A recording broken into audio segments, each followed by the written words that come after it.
He's going to enjoy that. You want to test it? Ooh, not hearing him. Oh, you got to turn it on. Test. There you go. He's getting it. He's getting it. All right. Let's get this thing rolling. So, welcome to the Complete Athlete Podcast. Thanks for hopping on again, guys. This is where we get players to the next level in their sport and in life, that sport being baseball. We're super excited to have Brock Larsen on here. How are we doing, Brock? Good. Thank you for having me. Yeah, you pretty pumped about this? Super pumped. Sweet. Yeah, I mean, it's crazy to see, like, we'll get into it, but it's crazy to see where you were at even your senior year of high school and where you're kind of at now. Like, does it feel completely different? Like, it's only been, what, a year? No, how long has it been? When did you graduate high school? 2021? Yeah. Spring? So it's like a year and a half? Mm-hmm. Like, dude, like, we'll get into, like, where you were at this summer in the Northwoods League and all that stuff and your spring season and fall ball with Century, but you've been killing it, man. At least from what I've been hearing. Yeah. I didn't get to see you play, but... Yeah. I mean, it's been a ton of fun since I was in high school. I've never really been good in high school season, I should say. I've never really been a great ball player, but it always took me 20 games to get warmed up, I guess you could say. Well, that's what the spring season is. I know. High school ball. I always hated high school ball because you show up, it's like 35 to 50 degrees. Your hands are just like numb. Like if you're a pitcher, you're barely able to throw strikes, and a hitter, every single thing that hits the end of the batter on the handle, you're just like, what the heck is this? I don't want to be out here. Yeah. You know? Mm-hmm. But, yeah, kind of what we're doing here, especially you being a player. I know you only trained with us very briefly, but you also helped out with our training sessions last year, and I commend you on that. We're going to get into your training philosophy and things like that. But tell us a little bit about yourself, man, like kind of where you came from, like all the way from the Little League T-ball ranks, like going on up. Just kind of walk us through that, and we'll kind of go from there, all right? Yeah, so when I was 5 years old, my dad would always make a wiffle ball field in my backyard with painted lines and pitcher's mound and like cement. Where'd you grow up? Blaine. Blaine? Yeah. Oh, okay. Yeah, so he had like the cemented in bases, and it looked pretty legit. It was kind of an official wiffle ball field, as you could say. Yeah. Oh, me. Oh, got it. There we go. Yeah, yours sounds better, and I was way too loud. No, so it'd have a pretty sweet wiffle ball field when I was little, and that's what really made me fall in love with the game. Yeah. It was just having fun with my little brother, just kicking the crap out of him in wiffle ball every day. Goodness. Uh-huh. Brotherly love there. Yeah, but then it went to Little League. So I played with the Blaine Area Little League, and I played that until I was 12. Oh, so you played all the way through there. Mm-hmm. Played all the way through. Then I played travel ball with Spring Lake Park for 2 years. So you guys had teams at that age group for traveling? Yep, there was traveling when I was in Little League, but I was the only kid in my grade to not play. Really? Yeah, so when I came to the traveling team, I was the only kid that was new. Okay. Mm-hmm. So they started me out batting in the 9-hole. Oh, yeah. Yeah. Here's the newcomer. We'll let him earn his stripes. Yeah, and by the third game, I was hitting 3 or 4. So. Oh, there you go. Yeah. Yeah. And then go up to when I was in 8th grade, I played on the high school team. 8th grade? Mm-hmm. Okay. And How'd that whole thing go? Like, obviously being in middle school. I know John Carlson, we talked to him a little bit. Him and his brother, as 7th graders, played on the 9th grade team. Just imagine being a 7th grader playing on the 9th grade team. Yeah. So I took a bus over from the middle school to the high school. Yeah. Every day, and. So 8th grade, which team did you play on for the high school? Not the 9th grade team. Okay. Mm-hmm. And then I also played on the, what would that be, 16U, 15U maybe, 14U, somewhere in that area. Yeah. So I played on both teams. And it was a struggle to pick which one I really want to take priority on. So whenever we'd have games at the same time, I'd like flip a coin to see which one I'd want to go to. That's like a good way to do it, I guess. Well, yeah, I had no other way of doing it. So yeah. And then when I was a freshman, I played on the varsity team. And then sophomore year, played on the varsity team. And then junior year didn't happen because of COVID. Oh, yeah. And then senior year, I was a captain, and we had a shortened season, but yeah. Mm-hmm. No, I remember that. That was my first year coaching the 9th grade team. Yeah, tell us about those, like being a freshman playing varsity. Like, how was that? My first game, I was so nervous. Yeah. It was probably the second most nervous I've ever been playing baseball. What was the first? This summer. Oh, okay. So yeah, we'll get into that later. Yeah. But like my heart was just pounding. You could probably hear it from the stands. It was beating so hard. But really? Yeah. And I was catching I remember it like it was yesterday because it was a really cool moment for me. But yeah, I was really nervous and I played well. I had one at bat because I got DH for as the little freshman making his varsity debut. So I got hit for. Do you know how fast those guys were throwing that game? No, not like 75. Oh, okay. Yeah, not too fast, but it seemed like it seemed 90. like 105 to me. Yeah. Ben Joyce was on the mound. Oh man, that'd be scary. Yeah. No. So I had that. I had my first at bat, got a single up the middle, and then like all the pressure just went away after that. Yeah. Just kind of lived in the moment and just started playing my game. So. Yeah, when pressure builds like that, like we kind of deal with it with the kids that we're currently coaching on the 16U national team. It's like you have so much built up, like so many expectations, I'd assume even as a ninth grader. But once you get that initial hit or you strike that first guy out as a pitcher, like it just melts away. Like was there something specific for you that did it, or was it just that hit? It was the first at bat. That's what I'm always like. It's once I get that first at bat out of the way, it's like, all right, okay, it's go time. Like even still, like, yeah, to the first at bat to the season. Yeah. Okay. I still can't think until I get my first at bat. Huh? That might. I don't know if that's a common thing with guys, but I'm sure it is. That's kind of how it is. My first pitch, anytime I'm throwing that, or when I was, like once that's out of the way, then you're in the flow state. You're just going. Yeah. So high school ball went.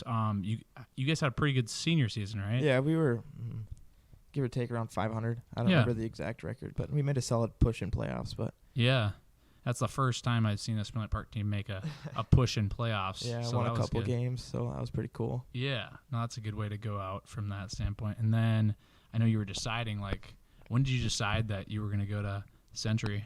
So first, I was actually going to go to Anoka Ramsey, as you knew, but yeah, we were having those combos here and there.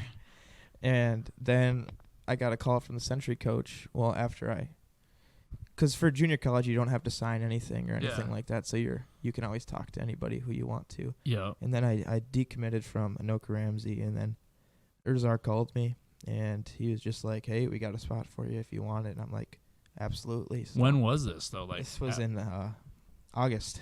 August, like right before the season. He's like, "Yep, come to our meeting next Tuesday." I'm like, "All right, I'll be there." So there you go. Mm-hmm. Century's always been really good, and they do they still play independently, or no. they're in with all the other schools like St. Cloud's Tech and Anoka Ramsey and the other junior colleges now? Yeah, so we're in the MCAC right now. So. MCAC, okay, cool.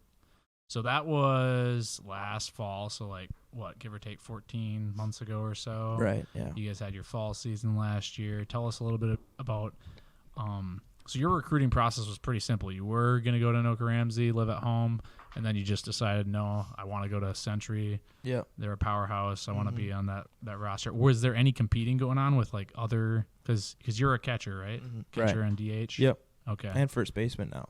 Wait, what? Yeah, it's Do you crazy. have other skills? Yeah, I know. It's weird. No, I'm just joking, man. But no, I always thought of you as just a catcher or DH type guy. But no, that's awesome that you're playing some first too. Yeah, it's exciting. So you competing with other guys like at those positions, or were you last year when you were first coming in? Yeah. Oh yeah, for sure. There we had the reigning player of the year in the conference ahead of me at catcher spot. His name was Justin Baylor. He was a pretty legit catcher, and also had Ben Clapp, who was also a pretty legit catcher, who's now at St. Cloud State. And then AJ McMahon, who was originally committed to Mankato out of high school, he came to Century, and he was a catcher too. And then it was me. Okay, so like, what were you thinking in that like last fall, August, September timeframe? Like, were you like, oh, like I'm not gonna play, or like what thoughts were going? Well, the only thought I had is I'm never gonna play unless I hit 25 home runs this fall. Yeah. Because I mean, there was 4 dudes that were legit ahead of me, but I just put my head down, went to work, and started hitting the ball really well and catching really well. So when you say going to work, like what were you doing on a daily basis? Like I'm sure it was a grind, right? Oh, yeah. I'd wake up, have 7 a.m. bullpens, and then another practice at noon, lift in between that, find time to eat, do your schoolwork. I mean, Yeah, it's a grind. for sure. Like, did you have classes those days too? Like right after your 7 a.m. bullpen and everything? Yep, I'd have class at 9 to 12 and then start practice at 1, so Okay. don't get much of a break. Yeah, no, but that's kind of what it is. If you want to play at a high level, you gotta dedicate yourself to your craft like For every sure. single day. So I commend you for that. So tell us about how that fall went. Obviously, you probably did a bunch of inter squad stuff, played against other teams. Like, how did you perform? Like, Yeah, so our first fall game we played against the University of Northwestern St. Paul, okay, and their starting pitcher was Owen Borma, who's now at, I think it's Kansas State. He okay, transferred out of there, and so that was my first official college at bat. yeah, And I'm like, all right, and the lefty throwing upper 80s. All right, let's see what this guy's got. And he Yeah. strikes me out on 3 pitches. I'm like, oh, jeez. Because so I started DHing that game. I started DHing all 3 games that we played in the fall. So I had a pretty good idea of where I stand with the hitting depth chart and all that stuff. So yeah. it was really just a catching I really needed to just get down and get better at. So What about your catching? I just being more consistent with everything and Okay. making sure my arm's stronger and Yeah, I can throw harder. And my velo's jumped 8 miles an hour since last fall. So that's Really? something I've really been working on. okay, yeah. Because I remember when we first assessed you, I think you were throwing the ball like 70, 71, and that was like the winter of, or I don't know when that was, in the spring of 2021 or something. Yeah, now I'm 82 to second base. Boom. Yeah, Where'd that come from? long toss. Long toss. Long toss and drive line balls. It's old school, but I even tell the guys it's unfortunate we don't have the space for it. Some nights we do. We're able to go out on the field, but like that's how I got my arm strength. Like so old school, but just do your J-band routine, do your long toss, Right. get the extension phase going in. But is it a little different for catchers? Like you're not necessarily going through you're just in your catcher arm slot while doing it, right? No, I'm letting it rip. I'm Oh, you're letting letting it it eat rip? from the whole way, yeah. Okay. That's the way I feel like I gain the most muscle memory. Not muscle memory, I shouldn't say. It is. I mean, with the driveline stuff. Right, drive line stuff, but not catching and throwing to second base, like not Yeah. that muscle memory, but just getting my arm back and as far as I can reach, extend, and just let it rip as far as I can go. What's your furthest distance you've thrown? I have no idea. You know? No idea. Have you gone out on a football field and found out or no? No, it's definitely over 300 feet, though. Oh, it is? Oh, yeah. Oh, sweet. That's awesome. Yeah. So before the games this summer, I'd play catch with this pitcher named Jacob Roscoe. Yeah. He's at St. Thomas, and we'd go foul pole to foul pole and just let it rip and throw it over the fence to each other. So That's the best. Yeah. When Cricky and I first got back into coaching and training in the summer of 2020, we were coaching a 13s Spring Lake Park team, and we'd show up at the field early or stay later, and we'd just be ripping it from foul pole to foul pole. And obviously we hadn't played for a few years, so like our arms were sore afterwards. But no, it's that consistent. Like, how many times a week would you long toss? 3 to 4. I do it quite a bit. Every other day, pretty much. Yeah, every other. I do it one day, and then I do it the next day. Take a day off a long toss, do it again. Then I take a day off of throwing, and then I go into a light throw. Then the cycle starts over. Okay. Where'd you get this programming from? Myself. I don't know. It's been working. It's So the Brock Larsen program. Yep. We'll put his program in the show notes. We probably won't unless he has one. $5.99.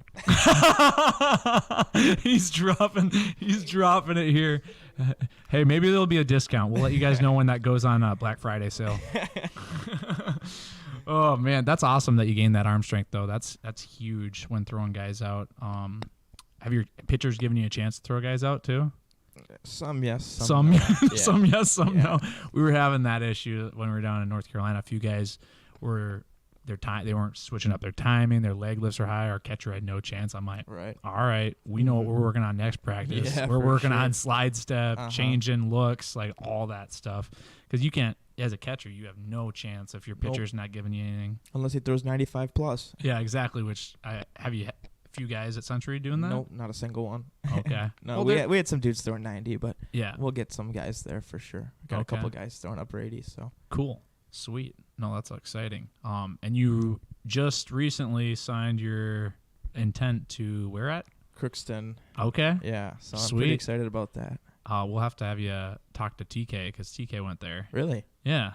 Huh. So, he hasn't been in here for a while, but he went there. He played 1 year at St. Cloud Tech, and then he transferred to AR and did really well there, and then went up to Crookston for his last 2 years. Yeah, I fell in love with it right when I got up there. So Yeah. What was it like making your decisions? Did you look at a few different schools or? yeah, there were quite a few different schools that Okay. reached out and I looked into, but Crookston, when I went up there, I mean, they were just a family. You could tell right away. Yeah. Everybody was super close. Everybody loved the coach, Steve Gust. I mean, my hitting coach, Kevin Nunn, and him are pretty tight. So Okay. he's told me a lot of good things about him, and nobody's ever hated playing for him. So I'm really looking forward to it. So Yeah. they had all the morals I look into for a team too. So That's huge. Like the team camaraderie and like how everybody gels and like what the foundation of the program is built off on is kind of what I'm trying to get across to any of our listeners, which are kids that are probably have a goal like that.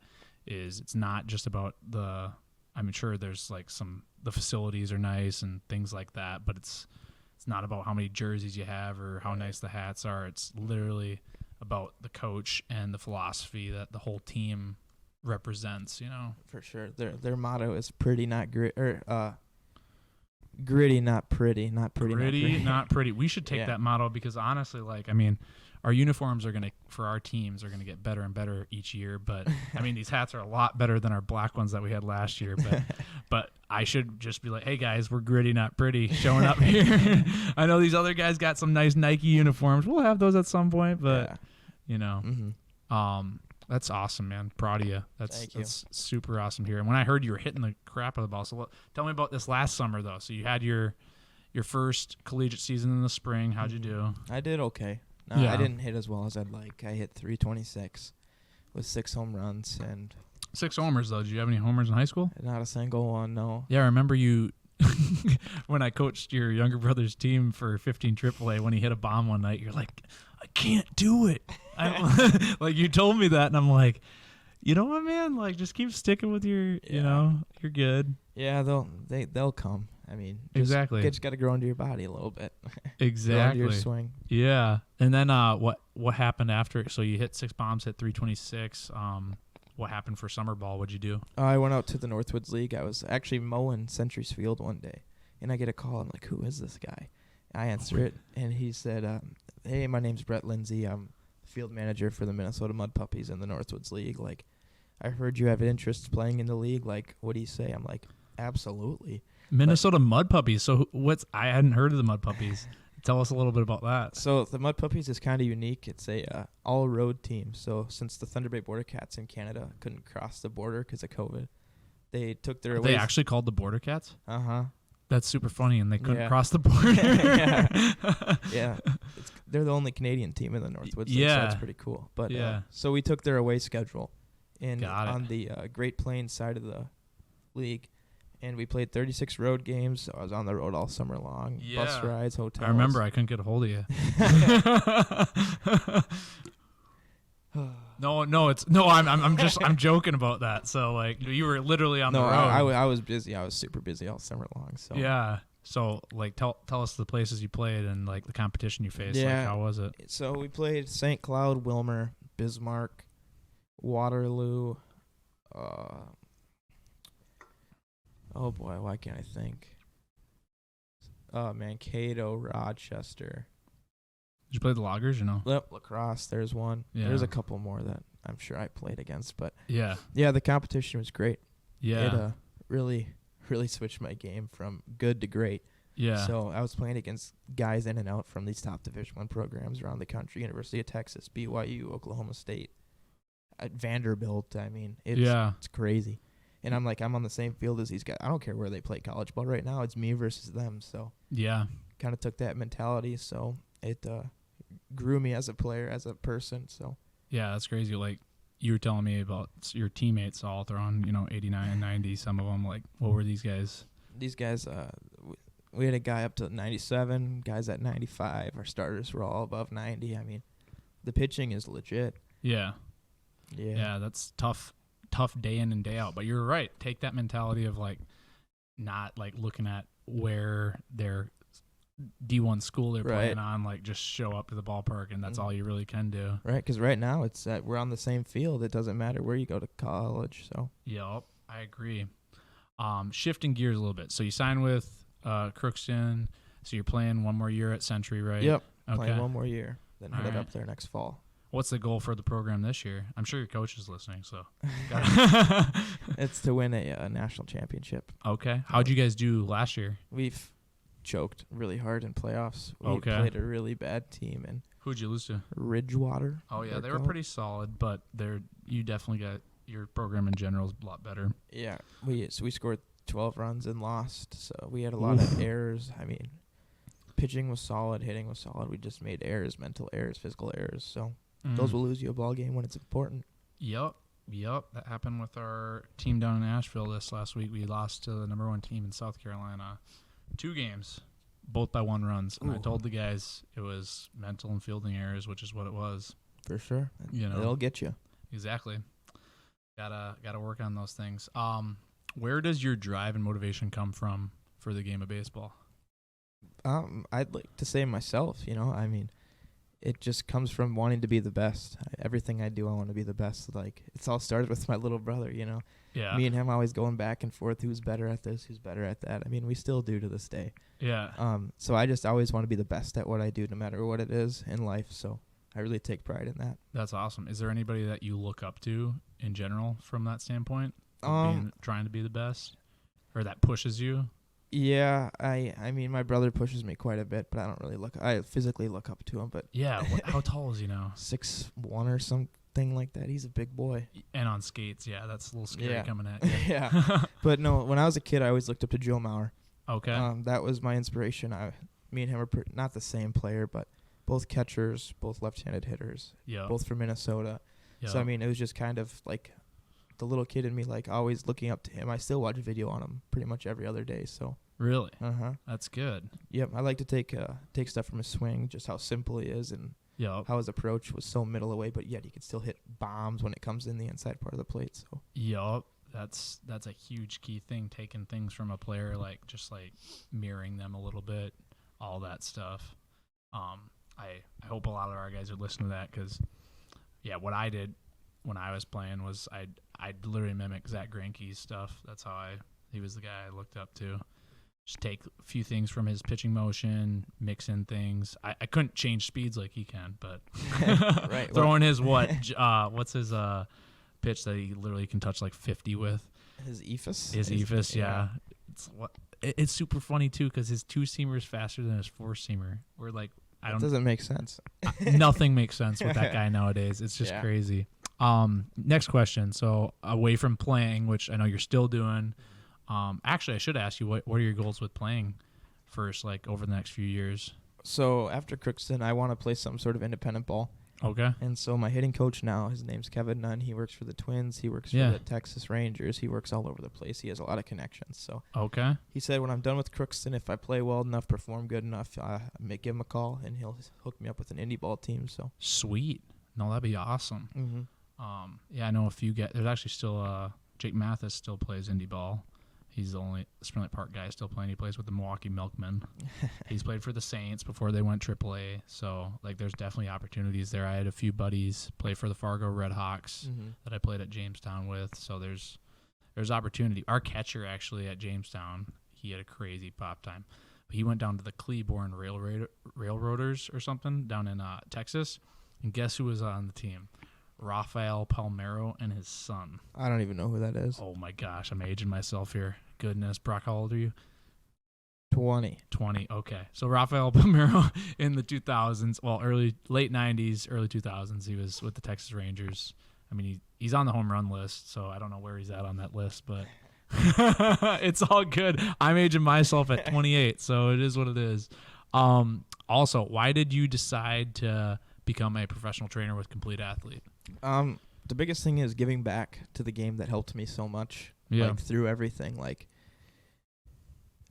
I have so much knowledge, and I want to give it to people, and I want those people that came up to me and coached me, like, it meant a lot. So I just know what it's like to be that kid in those shoes, not being able to go all the way down south, you know what I mean, to do all this stuff and not playing club ball, so not doing personal training. So I just really love giving back to the kids. It's awesome. Yeah, no, it's a blast. Kind of why I started this, because when I was younger, I mean, I started doing training stuff when I was 16 or so, but no, the way that you can teach kids like how to conduct themselves, and if they have that inner drive within themselves to do stuff outside on their own, that's where the real learning happens anyways. But if you can just guide them in the right way, like there's nothing better than that, I think. Right, yeah. I have more I wouldn't say more fun, but I have equal amounts of fun coaching and playing, so sweet. Really seeing the kids take what you mean and take it to heart and really go out there and really work on it and see the improvement there's nothing better than that. So I agree. Since you're still like, working here and there, what has been your least favorite job to date, if I were to ask you? Obviously nothing acquainted with baseballs, but there's got to be some job in there that you've worked that you haven't liked. I wouldn't say it was my least favorite job, but I worked at Jersey Mike's for 3 years. So, you did? Oh, yeah. Which one? The one in Blaine. Right here? Yep. Okay. I had fun, but at a certain point, you're like, I'm all right, I want to move on. Like, I'm done making sandwiches. And then dude, those subs are good, though. They're really good. Mike's I had one before I got here today. Oh, did you? Oh, yeah. I'm kind of craving it. Maybe I'll go over there for dinner. No, yeah, but I wouldn't say it was my least favorite job. I don't really have a least favorite job. I had a lot of fun, made a lot of great friends, but yeah, just wasn't for me at the end of the day. No, I get that, when you're working a job like that, just pay bills here and there, or just some extra spending money. For sure. Just a sec here. I need to pull up questions here, but got anything planned tonight? Absolutely nothing. Absolutely nothing. No. Do you are you a video game guy or no? No. Ever? Were you? Yeah. COVID. Oh yeah. Yeah, I made my mom buy. I shouldn't say made, but I'm like, Mom, Connor has an Xbox. Like, yeah. I'm so bored, and I'm just walking around the house like throwing balls and bats and anything I could find, just being bored. And she's like, "We're going to Target right now. Get the car." That's what she sounded buys too. me a PlayStation. I'm like, all right. And then I haven't touched it in about 6 months. So I guess I do have to say, I know in the Zach's interview right before this, I said I haven't played since high school. I did at the start of COVID. I did buy an Xbox, and I played it for like a month, and I sold it like 6 months later. I mean, there was nothing else to do. Is the only way you could pretty much stay connected with your friends. For me, at least, until my mom opened up about COVID a little bit, let me go out places. But yeah, at first she was like, you're not going anywhere. I'm like, yeah, really? I want to see my friends. Right? Was it that summer? I would see you at Lexington just doing BP with your brother, and I think your mom was. Yeah. I don't know if it was that summer or the 2021 summer. Maybe it was the 2021 summer. It was probably both summers. My mom throws me and my brother BP still to this day. Dang. Not many moms do that, so I'm pretty thankful for that. Definitely not. That's she's getting your reps in. Yeah, I wouldn't say she's the fastest thrower in the league, but it really helps on sitting back for some change-ups. Hopefully she doesn't hear this, or that might be a good thing, sitting back on the change-ups or off speed. Yeah, she says, "Why do you hit it so?" I'm like, "'Cause you throw them, Mom. You throw them all the time. Change-ups so often." That's funny. You're gonna have to hold that one on, and if you ever do another podcast, you're definitely gonna say that. Oh yeah, she's a huge part of your life. I know my dad was a huge part of that too. Just going to the park, doing BP or catching. Well, when I was like 15, I was throwing to my dad, and he had an old glove on. Actually, I think it was when I was 13, and the ball would go through his glove and hit him in the chest. And I'm like, all right, Dad, you need a new glove. It was like a 60s glove. I'm like, What the heck are you doing, Dad? I'm like catching this. I don't throw that hard, but still. I guess, what's your current like daily routine like? What do you do on a daily basis? So I wake up 9:30, give or take. You're not a morning guy? I don't have to be. Yeah, you don't have to be. You're in college, yeah. So I wake up at 9:30, shower, eat breakfast, leave the house by 10:15, 10:30. Okay. Get to, some days, but get to the school around 11 o'clock. I go to study rooms for about an hour each day, get my schoolwork done, and then got practice from noon to 2 right now, then lifts after that.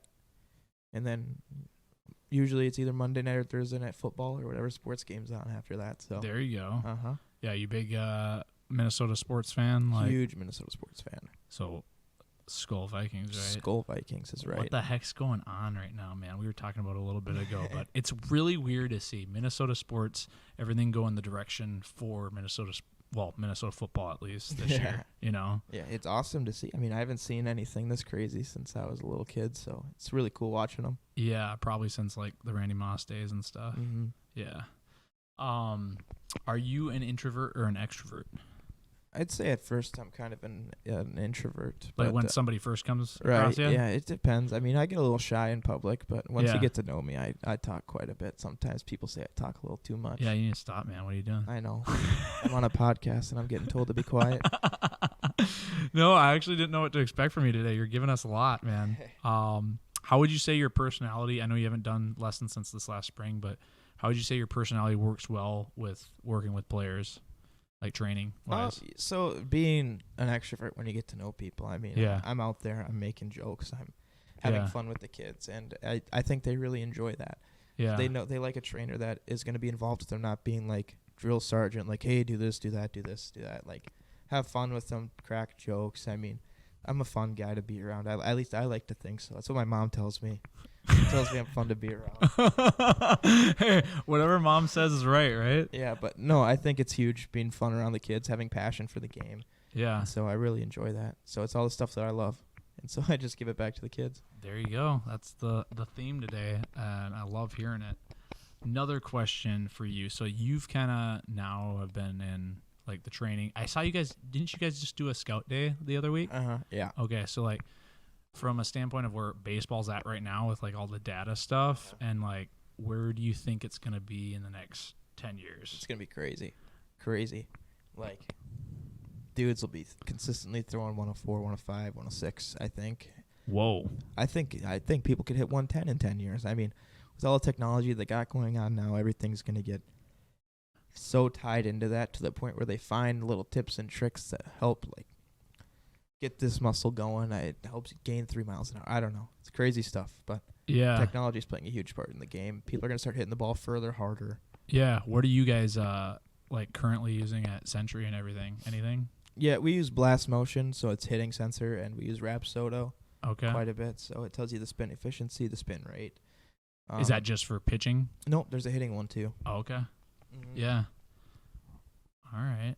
Cool. Yeah. See, you basically committed, I remember, to Crookston, and then you guys had a scout day and stuff. Was that for like other guys who haven't committed, basically? Yeah, so the scout day was October 7th. It was on my birthday, October 7th. I remember that. Oh, nice. Yeah. Happy 20th birthday, man. Thank Delayed. you. Yeah, only a month late. Sorry. Oh, now he's talking crap on you. No. Just kidding. No, so I participated in that because I wasn't committed then. I didn't you weren't? I didn't Oh, okay. commit till like the 15th, 16th or something like that. But Got it. so I did that, got some cool numbers on the board, and it's just for coaches to look at, just give you a baseline of things. So Yeah. What were your, tell us a little bit about your numbers that you put up. well, hitting wise, I did not perform very well. Oh, really? Were you No. nervous? No, not at all. You weren't? No, I just Maybe you couldn't- I needed just to be couldn't find a nervous. barrel. I guess. Really? No, yeah, my XV was like 95, but not great. Couldn't hit very What's great for you? like 100. Okay. Yeah, but it was pretty cool. It was like 40 degrees that day, so that's my excuse. Oh, there you go. Yeah. You can pull that out. Yeah, so I threw 86 from first to third, which was meh. All right, but then I was 82 on to second with like a 1.9 pop. So those are some pretty cool numbers to me. Those are good. Yeah, just my improvement from last year was crazy to see on paper. Yeah. No, those are really good numbers, so you should be proud of yourself, even if it was an off day at the plate, Yeah. right? Yeah. Dude, this has been awesome having you on. We're excited to have you back on and training this winter in January. Where can listeners find you online if they're looking for you? Instagram, Twitter. What's your Instagram handle? Oh, jeez. Brock Larsen 8. That's an EN. Yeah, Larsen that's with an EN, not an ON. It's spelled normal. All the Owens are like, no, this guy's wrong. No, yeah, you can find me Instagram, Twitter, TikTok. I'm on TikTok. You're on TikTok? Yeah, I have a couple of videos. You do? Yeah. Are they really dumb stuff you and your brother are doing or what? No, they're really great actually. Okay. I guess I'll have to find out. Not my brother though, just me. Oh, okay. Me and my friends. But Oh, okay. yeah. That's cool. Sweet. All right, we'll drop those those handles for Instagram, Twitter, and TikTok in the show notes. And thanks for coming on, Brock. Yeah, we of course. appreciate it, and looking forward to seeing what you do the next few years here. Yeah, thanks for having me. Awesome.